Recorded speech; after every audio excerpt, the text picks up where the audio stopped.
And welcome everybody. It's another Windy City Goofball Coming at podcast. you. Coming at you. My name is Judah Buddha, and I'm here with the Windy City Goofball. Yeah.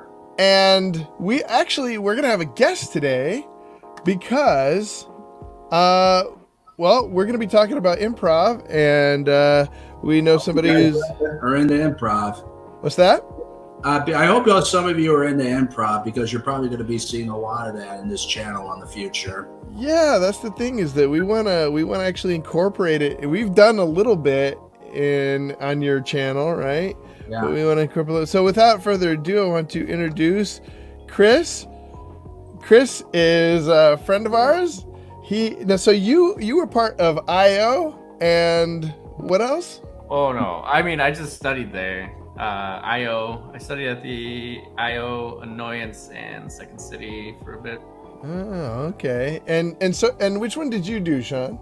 I did IO, Second City, the Annoyance, Comedy Sports, all of them. Oh. And I am now studying comedy writing and performance at Columbia College. That's fantastic. Yeah, awesome. Well, thanks for coming on, Chris. Hopefully you'll be a regular guest too, as a local guy. Let me change our views here, and let's talk about improv and how it's different. I was just thinking about improv and thinking about how different it is as a type of comedy, and I wondered, like, what is it about improv that makes it so different than, say, like stand-up? Or like a comedy movie or something like that. What's your guys' experience? Sean, we'll go with you first. Well, it requires a lot of thinking on your feet. I mean, you got to come up with like a scene and a story like right on the fly, and that's where your creativity is really going to flow. Would you agree with that, Chris? Or I want to add to that? Yeah, definitely. I think that's completely true. You always got to think on your feet. And improv is much more collaborative. It's something that you build with other people, as opposed to with a stand-up. You're kind of up there all by yourself. And it's like writing jokes is different. You like Sean said, it's like on the fly rather like. Yeah. It's not at all like stand-up. No, not at all. That's very true. Interesting. I've had a little experience with stand-up with improv. I ran a group in college called Laughing With You, and it was a therapeutic group that used improv to get people out of their shells, people that were struggling with social anxiety, mostly, or any kind of anxiety.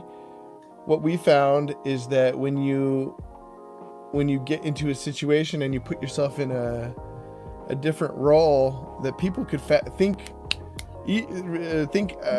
rapidly and learn to socialize by playing a role or something, like, having I guess we didn't do pure improv because we'd set like boundaries and limitations, like.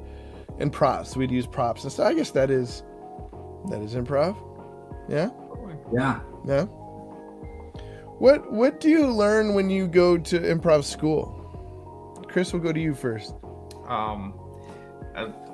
Improv is such a, I guess it's an art form. That's how people would describe it. So it just, much like anything else, it takes a lot of practice to think in that manner, and to be able to get to a place where you're collaborating and you're thinking in the right way with the yes and all of those kinds of principles. So it does take a lot of practice and a lot of learning and thinking in a different way.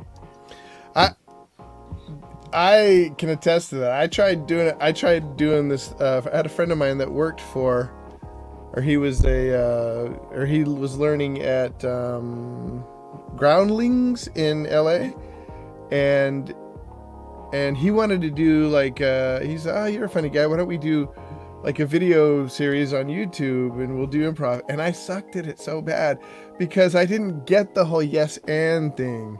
I would say no too much. I'd be like, no, no, no. And he's like, oh, that's like the cardinal rule. Oh, you can't do that. It kills it. So what is that? It's like you, well, Sean, did you experience some of that, like learning that frame of mind type thing when you did school there?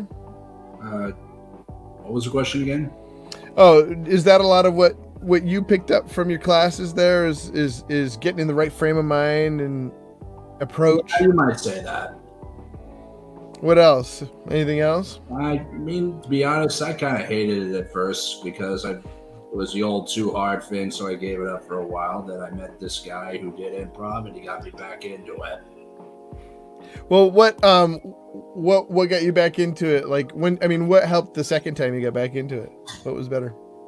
Well, I wanted to get my foot in the theater industry, and so I did. So I graduated from the Second City program, and then about 3 years later, I've gotten to Columbia to pursue acting. But I just recently changed comedy because I ran into a little roadblock in the acting department.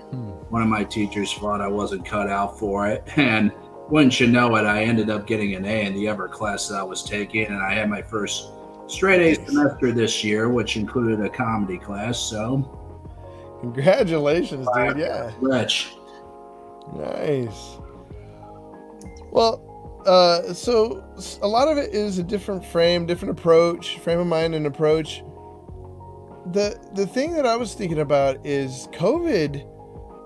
The age of COVID, to me, it's hurt improv comedy as far as the comedy world way more than any of the other, because you can still do stand-up like on YouTube and stuff, but I guess you can still do improv in this sort of format, but it's something missing, right?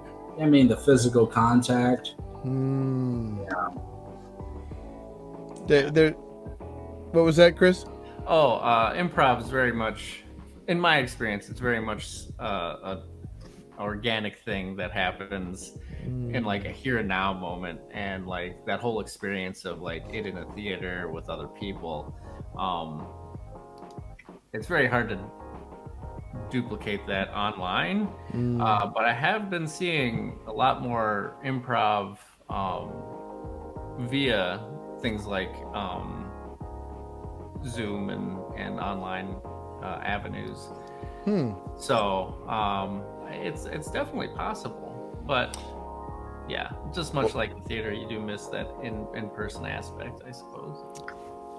Well, I'm glad you said that, Chris, because one of the reasons we've reached out to you and brought you on board here at the Windy City Goofball is because we really need help taking Sean's channel to the next level and trying to figure out how to do comedy in the age of COVID. On the Windy City Goofballs channel, wouldn't you say, Windy City Goofball? Yeah, definitely. We've done some things. We've done some Laurel and Hardy type things, but I was thinking, well, you could do some like Who's on First with the Zoom or with this kind of format, right? With video streaming. Yeah. But it would have to be really like pre-written, huh? One of my friends was saying you use a different part of your brain when you're watching video than when you're in person. I wonder if that would really detract from one's ability to make decisions on the fly and react to somebody's comedy, to somebody's what do you call that, shtick or a bit, right? Yeah, a bit. A bit of both. A little bit of both.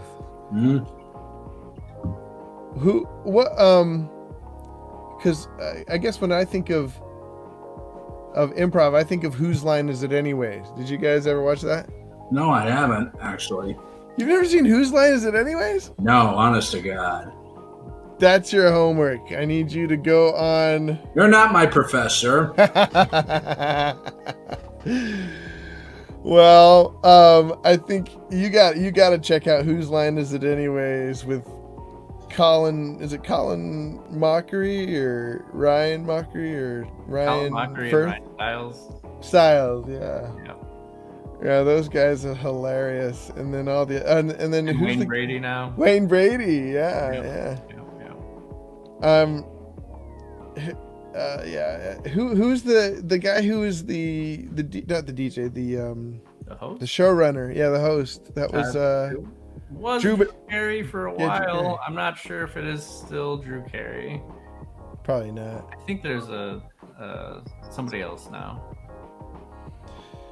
So maybe we could do something like that, Sean. What do you think?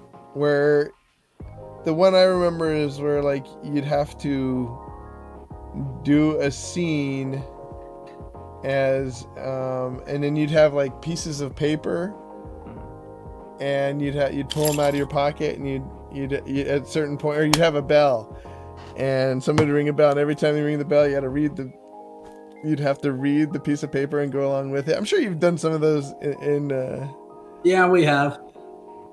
do you think we could do something like that using this format? What? I don't know. What do you guys think? Let us know in the comments section. Yeah, that's a good idea. All right, well, we only got about 4 minutes. Sean, give us a rundown on how you've been doing and what you're up to these days. Well, I've just been thinking happy thoughts about you. Nice. Okay. Well, Windy City Goofball. We got to do a 3-way hug. Okay. Yeah, it's Chris' first virtual hug. That's right. This whole show surrounds a virtual hug, so you got to put one arm down Windy City Goofball and one side, so we're gonna have to kind of go down and you're gonna have to go up Like this? yeah. Oh, watch me put the hand. There we go. Windy City Goofball. Yeah. You kind of just did the bungholio. I am my tongue hard. All right. I hope you all put your women and children to bed for that one. I mean, I really need a haircut. Shit. That's right. Well, that was the last thing I was going to talk about. Today, the mayor said. So let me get this. Today, the mayor said that in Chicago, people will be able to get haircuts on June 6th. Yay. Fantastic. So, how long is it? June 4th or June 6th? I can't remember. But pretty soon, within like a week, right? That's within a week. Yeah. So that's pretty good news, huh? I think restaurants will be open outside, whatever that means. So I guess start street side, a lot of street side awnings and stuff. Hope it doesn't rain. Yeah. And so that's good news. What's the first thing you guys are gonna do when both you guys? I guess all three of us haven't had haircuts in forever. Are you guys gonna go right out and get a haircut? Yeah, definitely. I'm gonna wait for a little bit because I know it's gonna be packed. So That's wait true. for the crowd to die down a little bit. The lines are gonna be through the roof. Now the place you go to, Sean, you can get don't you do you can schedule it or something, right? Yeah. From what I remember. Yeah, they're not accepting walk-ins. Okay. Nobody is. Oh, okay. Well, that's a good idea. Yeah. Well, maybe you can get in early on one of those. Keep looking at do they have a website? Yeah, they do. Okay.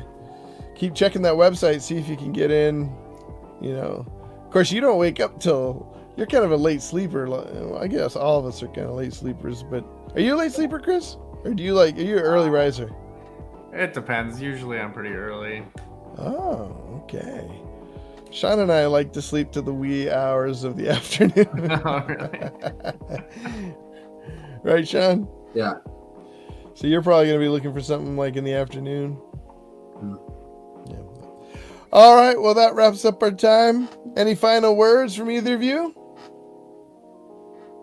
Oh, we're gonna have to find you a nickname, Chris. It's like Just Chris. Judah Buddha, Yeah, Windy yeah, City yeah. Goofball, and Yeah. Chris. And All right. Well, to wrap us up,